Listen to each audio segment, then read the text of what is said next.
যন্ত্রমানব বানিয়ে নিয়ে আসবে বলে মহারাজকে ভুজুং দিয়ে মন্ত্রীমশাই তো 1000 টাকা নিয়ে চলে গেল। আচ্ছা, এই অল্প সময়ের মধ্যে বানিয়ে আনবে কি করে? আমাদের বিজ্ঞানী যেখানে অত সময় চাইল, সেখানে ভূভারতে এমন কোনো বৈজ্ঞানিক আছে যে মাত্র কদিনের মধ্যেই যন্ত্রমানব বানিয়ে দেবে?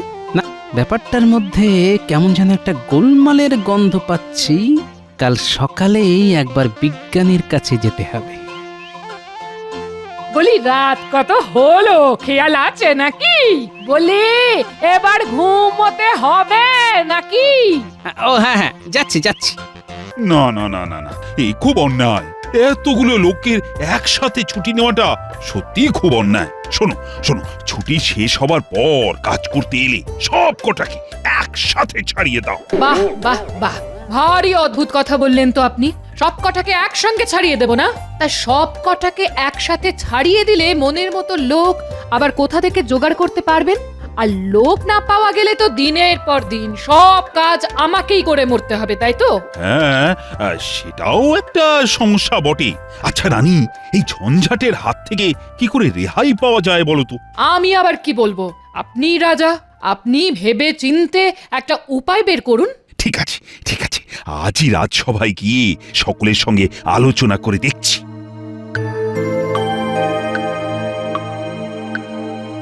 মহারাজ আজ কেন এত বিমর্ষ? মনে নেই কেন কোনো হর্ষ? তা কি করে থাকবে বলো?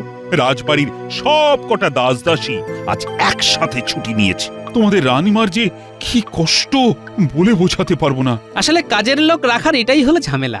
ভাবো ভাবো, তোমরা সকলে ভেবেচিন্তে এমন একটা উপায় বের করো যাতে কাজের লোকের হাত থেকে রেহাই পাওয়া যায়। ঠিক বুঝলাম না মহারাজ। মানে এমন কিছু যা দিয়ে কাজের লোকের সব কাজ করিয়ে নেওয়া যায়। আচ্ছা বিজ্ঞানী, তুমি কি কিছু করতে পারো না? বিজ্ঞানে এর একটা উপায় অবশ্য আছে। আছে?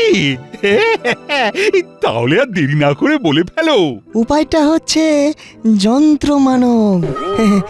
মানে সেটা একটা যন্ত্র, কিন্তু কাজকর্ম সব মানুষের মতো। আর মানুষের মতো তার খিদে, তেষ্টা, ক্লান্তি থাকবে না। ফলে কাজ করবে নিরলস।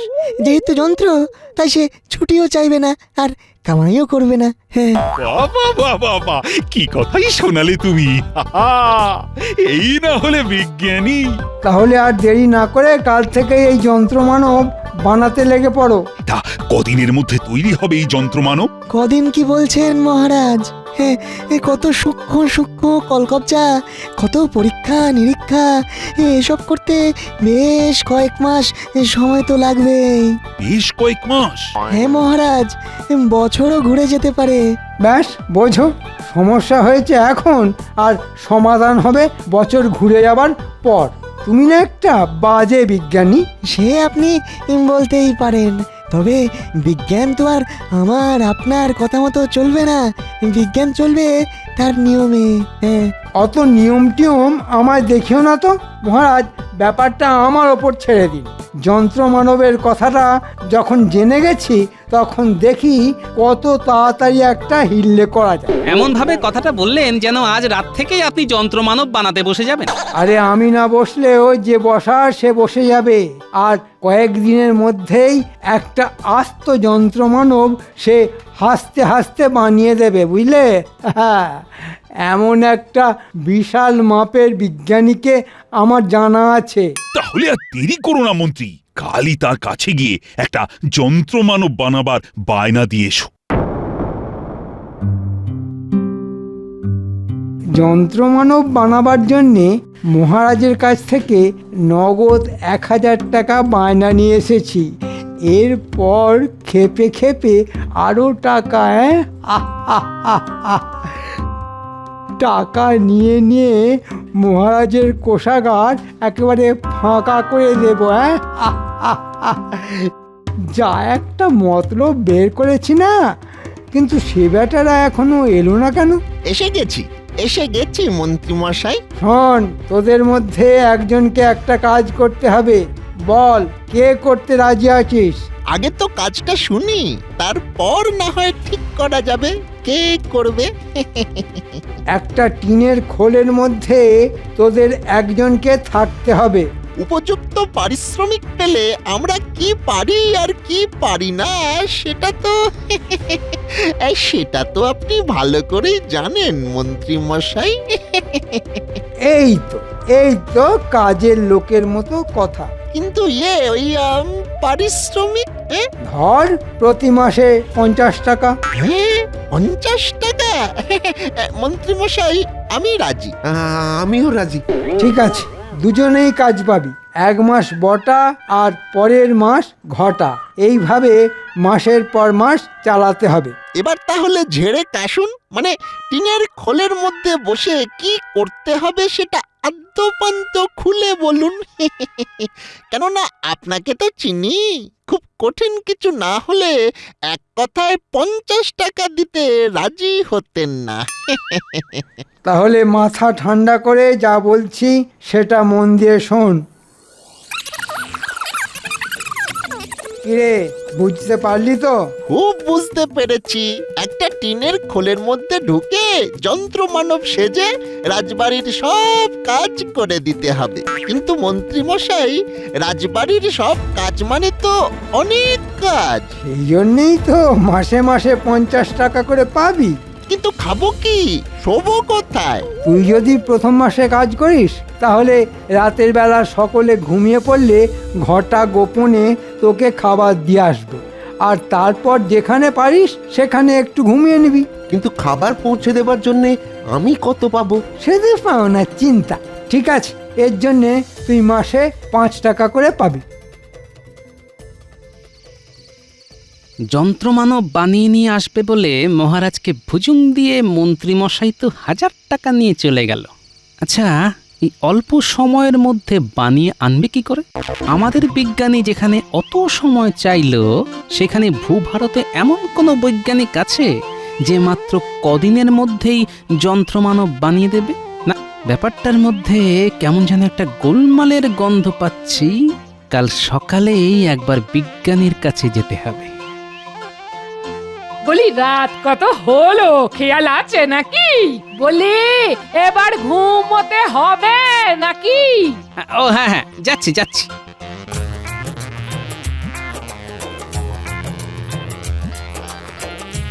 বিজ্ঞানী, বিজ্ঞানী, বাড়ি আছো নাকি? হ্যাঁ, গোপাল, এসো এসো, ভেতরে এসো।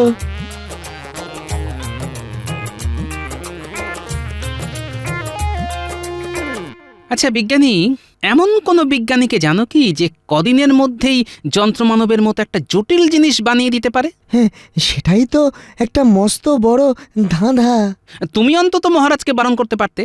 দেখো গোপাল, আমি যে একেবারেই চেষ্টা করিনি সেটা নয়, কিন্তু মহারাজ তো আমার কথা শুনতেই চাইলেন না। তবে তুমি জেনে রাখো, তোমার মতো আমার মনেও প্রশ্ন জেগেছে, আর একবার যখন জেগেছে তখন এর উত্তর আমি খুঁজে বের করবই। চলো একবার মহারাজের কাছ থেকে ঘুরে আসি। সে না হয় যেতে পারি, কিন্তু তাতে কি কোনো কাজ হবে? তবুও একবার তাকে বোঝাবার শেষ চেষ্টা করতে হবে। না না গোপাল, তুমি আর বিজ্ঞানী আমাকে যতই বিরত করার চেষ্টা করো না কেন, আমি যখন একবার সিদ্ধান্ত নিয়ে ফেলেছি তখন যন্ত্র মানব আমার চাই। তোমাদের রানীমার কষ্ট আমি আর সহ্য করতে পারছি না। কিন্তু মহারাজ, আমার মনে হচ্ছে মন্ত্রীমশাই আপনাকে ঠকাচ্ছে। আমারও তাই মনে হয় মহারাজ। থামো, আসলে মন্ত্রীকে সহ্য করতে পারো না তো, তাই তার বিরুদ্ধে এত কথা বলছো। যাও যাও, এখন আসতে পারো তোমরা, আমার অন্য কাজ আছে। ঠিক আছে, যাচ্ছি। তবে একটা কথা, আপনি না ডাকলে নিজে থেকে আর কখনো আপনার সামনে এসে দাঁড়াবো না। তবে যাবার আগে আবার বলে যাচ্ছি, আপনি কিন্তু খুব বড় একটা ভুল করতে যাচ্ছেন। গোপাল!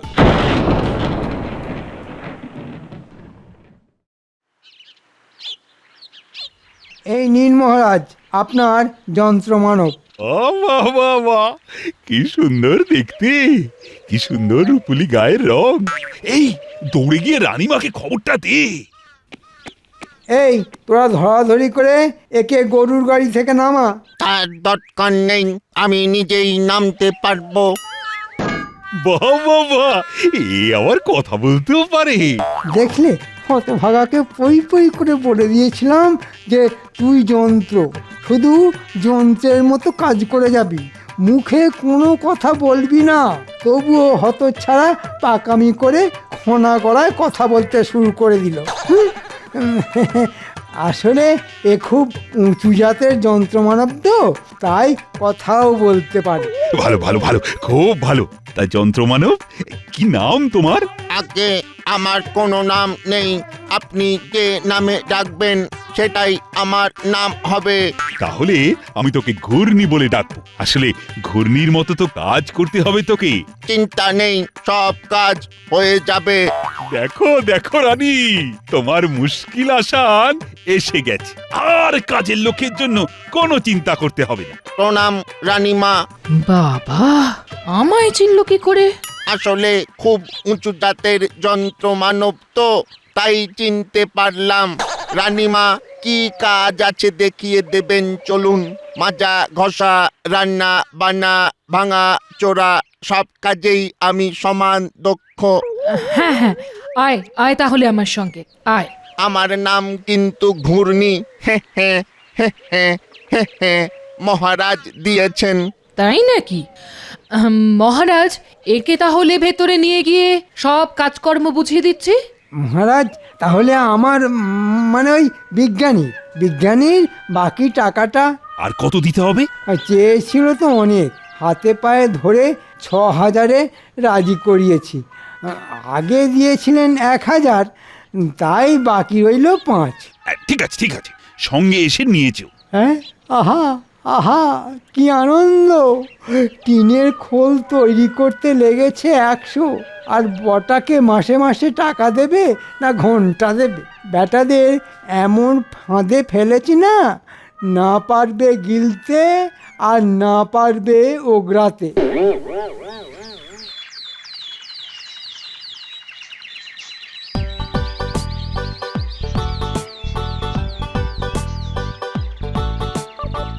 কাল আমাদের সঙ্গে মহারাজ যা ব্যবহার করলেন সেটা কিন্তু ঠিক হলো না। অভিমানে বিজ্ঞানী চাকরি ছেড়ে দিচ্ছে, কিন্তু বিজ্ঞানী চাকরি ছেড়ে দিলেও আমাকে কিন্তু এত সহজে হাল ছাড়লে চলবে না। মনে যখন একটা খটকা লেগেছে, তখন এর শেষ দেখে তবেই ছাড়বো। গোপাল দাদা, তুমি শুনেছো? মন্ত্রীমশাই আজ একটা ওই যন্ত্রমানব নিয়ে এসেছেন। বাবা, এত তাড়াতাড়ি? কি সুন্দর চকচকে টিনের খোল গো! আবার খোলের ভিতর থেকে যন্ত্রমানব আবার পরিষ্কার বাংলা ভাষায় কথা বলছে। সে কি গো? বিশ্বাস না হলে দেখবে, চলো। তাই নাকি? ঠিক আছে, সময় হলে যাব। আমি তাহলে আসছি গোপাল দাদা। হ্যাঁ হ্যাঁ, এসো এসো। বিজ্ঞানী, তাহলে কি সত্যি তুমি? হ্যাঁ ভাই, কৃষ্ণনগর ছেড়ে চললাম। কিন্তু চলে যাওয়া মানে তো হেরে যাওয়া বিজ্ঞানী। থেকেই কি জিততে পারবো? মহারাজের কথাগুলো এখনো যে কানের মধ্যে বাজছে। না না, তোমার অভিমানের কারণ অস্বীকার করছি না, তবে আমি বলি কি, সবকিছু ভুলে আরো কটা দিন থেকে যাও। আমি কথা দিচ্ছি, এই যন্ত্রমানবের রহস্য ভেদ আমি করবই করব।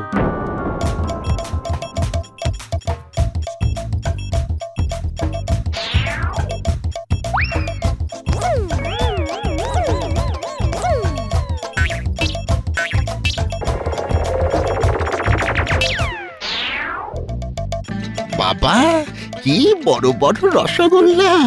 মনে হয় খুব সুন্দর খেতে, কিন্তু একটা যে খাবো সেটারও উপায় নেই। রানীমা গুনে গুনে 4টে দিয়ে গেছে, খেয়ে ফেললেই তো ধরা পড়ে যাব। ঠিক আছে, রসগোল্লা খেতে না পারলেও খানিকটা রস তো চুষে মেরে দিই।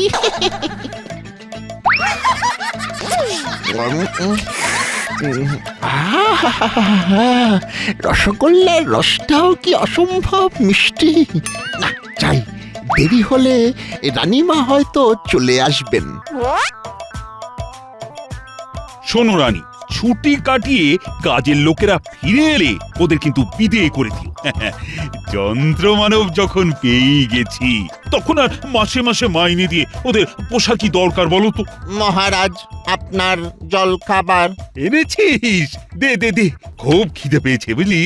ও কি, আগেই রসগোল্লা তুলে নিলেন? মানুষ তো আগে ফল খায়, তারপর তো মিষ্টি, নাকি? তুই তো জানো রানী, ভোলা ময়রার রসগোল্লা খেতে আমি কিরকম ভালোবাসি। এমা, কি হলো? আরে রসগোল্লার রস কই? এ তো শুকনো খটখটে। সে কি, একটু আগে আমি যখন হাঁড়ির থেকে বের করে দিলাম তখন তো রসে একেবারে টইটম্বুর ছিল। খেয়েছে, বেছে বেছে ওই রসগোল্লাটাই খেতে হলো। ঘূর্ণি, তুই কি কিছু জানিস? তাহলে মনে হয় আনতে আনতে রসগোল্লার রস শুকিয়ে গেছে, আসলে যা গরম পড়েছে। আচ্ছা আচ্ছা, তুই যা। যাক বাবা, বাঁচলাম। ঠিক আছে ঠিক আছে, ওটা খেতে হবে না, আপনি অন্যটা খান। ই, কেমন দেখছো আমার যন্ত্র মানবকে? খুব ভালো মহারাজ।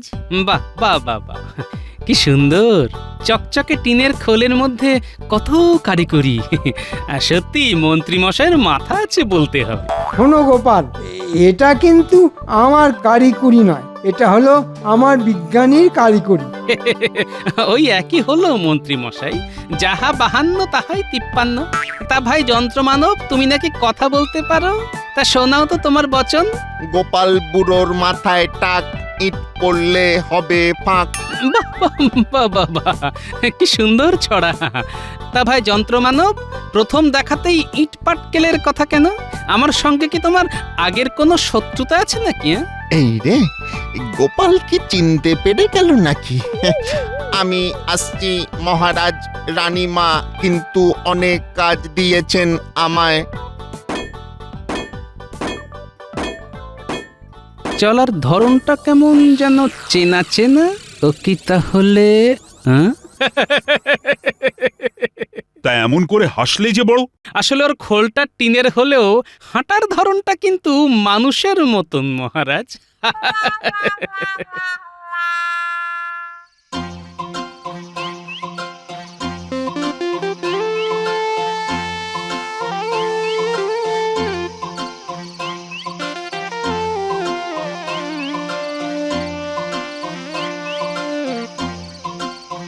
এত রাতে হাতে কৌটো নিয়ে এটা কে যাচ্ছে? না, ব্যাপারটা যে দেখতে হচ্ছে।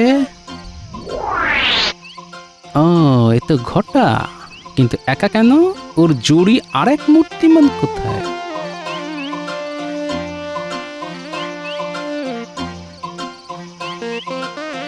কিরে ঘটা? কে? আরে আমি রে, আমি আমি। এত রাতে কৌটো নিয়ে কোথায় যাচ্ছিস? বাবা, এ তো রুটি তরকারি। তা কার জন্য নিয়ে যাচ্ছিস রে? কার জন্যে আবার? হ্যাঁ, কার জন্যে? দি হাওয়ায় একটা কথা ছুড়ে। আমি জানি এটা তুই বটার জন্য নিয়ে যাচ্ছিস। এ মা, এটা তুমি কি করে জানলে? কথার তীর তাহলে ঠিক জায়গায় গিয়ে বিঁধেছে। আমি সব জানি রে, বটাই তো যন্ত্রমানব সেজে আছে রে। কিরে, ঠিক বলছি তো? আমাদের কোনো দোষ নেই গোপাল দাদা, সব কিছু হয়েছে ওই ওই মন্ত্রীর বুদ্ধিতে। সে তো জানি রে, জানি জানি। যত নষ্টের গোড়া ওই মন্ত্রী।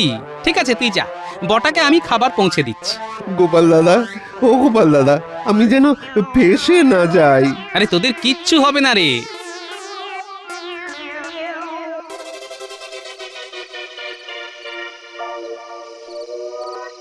ধুর ছাই, ভালো লাগে না। মাসে 50 টাকার জন্যে মন্ত্রীর কথায় নেচে কি যে ঝকমারিতে পড়লাম। সারাদিন কি খাটনি রে, কি খাটনি। তার উপর সারাদিন পেটে কিচ্ছু নেই।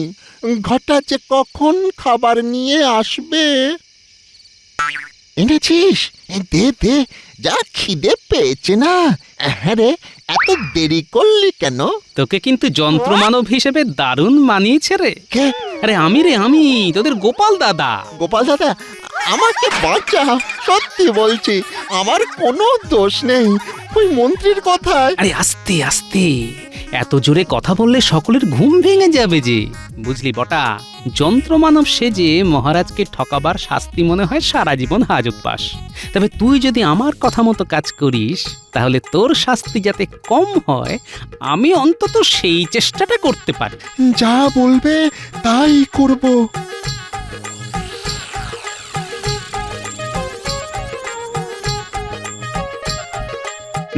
এবার তাহলে সবার কাজ শুরু করা যাক। এ কি বিজ্ঞানী, তুমি আবার রাজসভা কেন? আসলে গোপাল আজ খুব সকালে আমার বাড়ি গিয়ে বলল আজ নাকি রাজসভায় এক তামাশা হবে, তাই দেখতে। গোপাল! এ কি, তুই আবার এই সময় এলি কেন? বারে গোপাল দাদা যে বলল। গোপালের কথা তুই শুনবি কেন? তোকে কে তৈরি করে এনেছে? আমি। আর কে টাকা খরচ করেছে? মহারাজ। আর তুই বেয়াদব গোপালের কথা শুনছিস? হ্যাঁ, এ কি, তুই আমায় মারলি?